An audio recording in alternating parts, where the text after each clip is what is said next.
1 अगस्त को supreme court ने फैसला दिया है SC ST में कैटेगरीज का और क्रीमी लेयर का जो आरक्षण उन्होंने बनाया है, उसके बारे में आपका क्या कहना है? देखिए, उसके बारे में प्रोटेस्ट के लिए कल देशव्यापी आंदोलन था। आंदोलनकारियों में कोई यह नहीं समझ रहा है कि उस फैसले का क्या निहितार्थ है, और जो रिजर्वेशन का ABCD नहीं जानते हैं वो रिजर्वेशन पर सवाल खड़े कर रहे हैं, आपत्ति करते हैं। रिजर्वेशन एक ऐसा हथियार है, रिजर्वेशन आरक्षण नहीं है।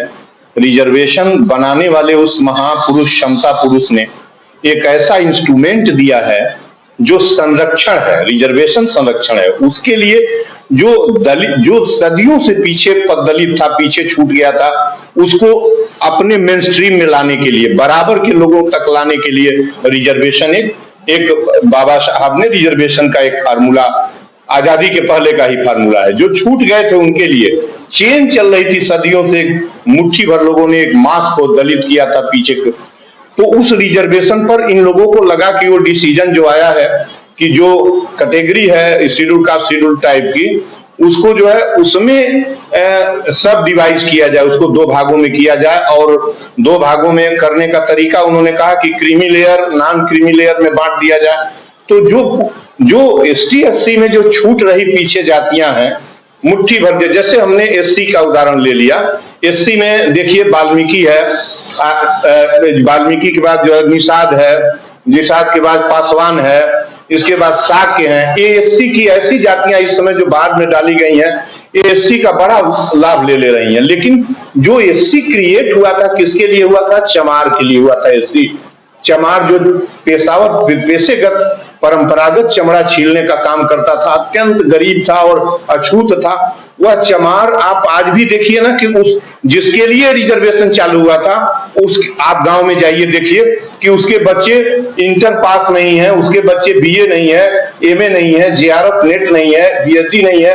तो जो सुप्रीम कोर्ट की मंशा कभी भी गलत इस बात में नहीं है कि सुप्रीम कोर्ट ये चाहता है कि सीमित जातियां कुछ SC ST की हैं, जो अब ST की भी यही बता दूं कि जो मीणा जाति है ST की 80% जगह पूरी ST की वो मीणा कब्जा किए हुए है, और तमाम ST की जो शेड्यूल ट्राइब जातियां हो कहीं लाभ नहीं ले पा रहे। तो सुप्रीम कोर्ट का ये उद्देश्य था कि जो छूट गई जातियां हैं लाभ से, उनको आगे लाया जाए। लेकिन यहाँ गलत हो रहा है। हम माना कि उन्होंने सब डिवाइड कर दिया, सब डिवाइडेड कर दिया, और जो उसमें आगे जा रही हैं उनको क्रीमी लेयर लगा के आपने उनको छांट दिया। लेकिन जिनको आप आगे ले आने की कोशिश कर रहे हैं, पीछे छूटी हुई जाति, उसमें तो कोई शिक्षित है ही नहीं है, कोई शिक्षित नहीं है, इंटर पास नहीं है, वो डॉक्टरी कैसे देगा? वो BA पास नहीं है, वो क्लर्कियल ग्रेड कैसे देगा? IAS कैसे बनेगा? MA नहीं है, PhD नहीं है, कैसे प्रोफेसर बनेगा? तब मैंने कल मुझे उस आंदोलन में सड़क पर उतरना था। मेरी तबीयत परसों रात में बेहद खराब हो गई, एम्बुलेंस से लाद फान के ले आया गया, सांस नहीं मैं ले पा रहा था, जैसे 11 को तबीयत खराब हुई थी। फिर जो है आज मुझे डिस्चार्ज किया जा रहा है यहाँ से। मुझे जाना था, मैं जा नहीं पाया, लेकिन यही कल मैं ज्ञापन ऑनरेबल प्रेसिडेंट को रिस्पेक्टेड कमिश्नर की ओर से तहसीलदार साहब आए थे, कल 4 बजे यहाँ ज्ञापन हुआ है। उसमें मैंने 2 सजेशन किया है, वो सुनना बहुत जरूरी है। उनका सब डिवीजन के लिए हमने कहा है कि आप जाति का सब डिवीजन मत करिए, आप पर्सनल सब डिवीजन करिए। यूसुफ जी इधर आइए, आपने सवाल किया है, आपको इसको आगे ले जाना है।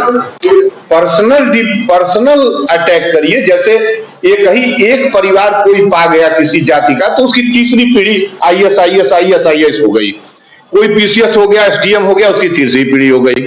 मैंने कहा कि क्लास 2 क्लास 1 सेवाओं में डॉक्टर इंजीनियर जो भी हैं, इनकी यदि किसी का पिता संरक्षक माता क्लास 1 क्लास 2 डॉक्टर इंजीनियर है, तो उसकी नेक्स्ट जनरेशन को रिजर्वेशन रोक दीजिए। खुला हुआ किताब है, नेक्स्ट सक्सेसर को, ये नहीं कि अगली तीसरी पीढ़ी में, नहीं, नेक्स्ट इसलिए उसने पढ़ा दिया लिखा दिया। मैंने जाति के आधार पर सब डिवीजन, जाति नहीं व्यक्ति को रोकिए। दूसरी बात हमने कहा कि सबसे पहले SC ST अति पिछड़े महिला किसी भी कम्युनिटी जात को, और अल्पसंख्यक का मतलब केवल मुसलमान नहीं, सिख ईसाई पारसी जैन और मुहम्मदन, इनको स्नातक तक की कंपलसरी फंडामेंटल राइट में शिक्षा इनको कंपलसरी करके दीजिए। 5 साल लगेगा, प्रत्येक 5 वर्ग के लोगों को पढ़ाई नहीं है। मुसलमान का लड़का आमतौर पर वो जाना भाव में या पढ़ने के अभाव में वो छोटा काम करने चालू करता है। आप उनको लाएंगे कैसे आगे?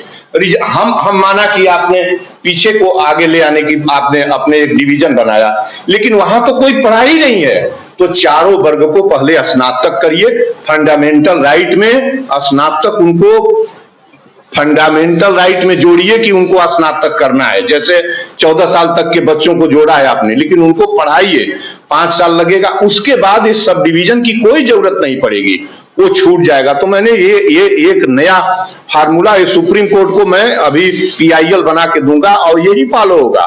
ये सब डिवीजन से फायदा नहीं होगा आपने सब, और उसका नुकसान क्या है कि आपने उनको कैटेगरी बना दिया कि ये काम क्रीमी लेयर में है, इनको निकाल दो। पीछे वाला छूट एप्लीकेबल कोई मिलेगा नहीं पढ़ा लिखा, न प्रोफेसर के लिए, न IAS के लिए, न क्लर्कियल ग्रेड के लिए, न डॉक्टर इंजीनियर के लिए। तो क्या होगा, वो वैकेंसी कुछ समय के बाद अपने आप मर्ज हो जाती है। सब मर्ज होती है किसमें? जनरल में। तो फिर वो जो सबसे गए गुजरे लोग हैं उनके हिस्से का पद फिर जनरल में चला जाएगा। ये नुकसान होगा इसका। तो सुप्रीम कोर्ट ने एक अपनी जो समस्या थी उसको रेज किया।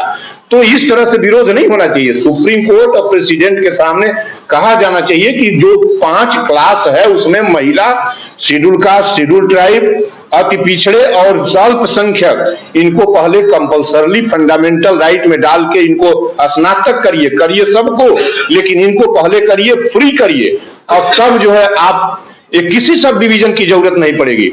और रिजर्वेशन, और जो कहता है कि रिजर्वेशन समाप्त होगा, जो नारा लगाता है वह क्या है? वह उसके पास कोई आइडिया नहीं है। वह जो है वो अराजकता फैला रहा है, अराजकता का बयान दे रहा है। जब तक ये चांद सूरज है, जब तक ये मनुष्यता है भारत से, रिजर्वेशन अब समाप्त नहीं होगा। जो लोग 88 से 90 के बीच इतनी हिंदुस्तान का जहन किए और प्रोटेस्ट इतना किए, सरकारी संपत्ति जलाए, हत्याएं की OBC के रिजर्वेशन के ऊपर, मंडल कमीशन को, वही लोग 30 साल बाद EWS का रिजर्वेशन, जिसने रिजर्वेशन ले लिया वो कैसे विरोध कर सकता? कौन विरोध करता है? कौन ऐसा है समाज का जो विरोध करता है? जिस थाली में आपने खाया उसको छेद करने की कौन कहेगा कि रिजर्वेशन? जब तुमने एक्सेप्ट कर लिया 2019 में, ओढ़ ली मवाज, पी लिया तुमने हलाहल पी के, और उसी से प्रोटेस्ट, उसी के विरुद्ध प्रोटेस्ट कर रहे हो। अब तो रिजर्वेशन खत्म होने का सवाल ही नहीं था। इनको कहना चाहिए कि हम 10% रिजर्वेशन नहीं लेंगे, 6% लोगों के लिए 10% का रिजर्वेशन। तो रिजर्वेशन, और रिजर्वेशन तो चाहिए ही चाहिए। आखिर वो रिजर्वेशन वेट करिए। एक कॉन्स्टिट्यूशनल सवाल आप किए हैं, कोई जवाब नहीं देगा इसका। जब रिजर्वेशन एक ऐसा इंस्ट्रूमेंट है, जिन लोगों ने उल्टी की थी रिजर्वेशन के ऊपर और कहा था, आगजनी की थी, वही रिजर्वेशन का हथियार लेके EWS में इतना 2019 का टॉपर ही EWS का हो गया रिजर्वेशन मिलते ही। वो एक अच्छा काम हुआ है उस कम्युनिटी और अगड़ी जातियों में भी।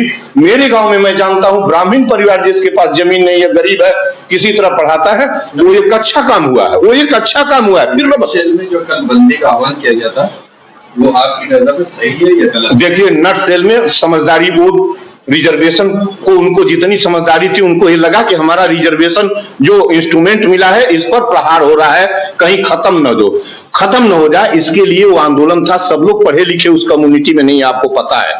लेकिन रिजर्वेशन जो सुप्रीम कोर्ट का जजमेंट आया है वो ये नहीं है। सुप्रीम कोर्ट रिजर्व का जजमेंट ये चाहता है कि उस रिजर्वेशन कैटेगरी में जो पीछे छूट रहा है उसको हम आगे ले आए। उसके फार्मूला में जरूर दोष है, रह जाएगा, उसका लाभ दूसरे ले जाएंगे। लेकिन जो कल प्रोटेस्ट है, जितनी उनकी समझदारी है, वो प्रोटेस्ट करेंगे क्यों नहीं? और जो लोग इस समाज में कह रहे हैं कि रिजर्वेशन, अरे कौन बेहुदा है अब कहेगा कि रिजर्वेशन खत्म हो जाए? अब कैसे खत्म होगा रिजर्वेशन? ओके, डॉक्टर संपूर्णानंद मल।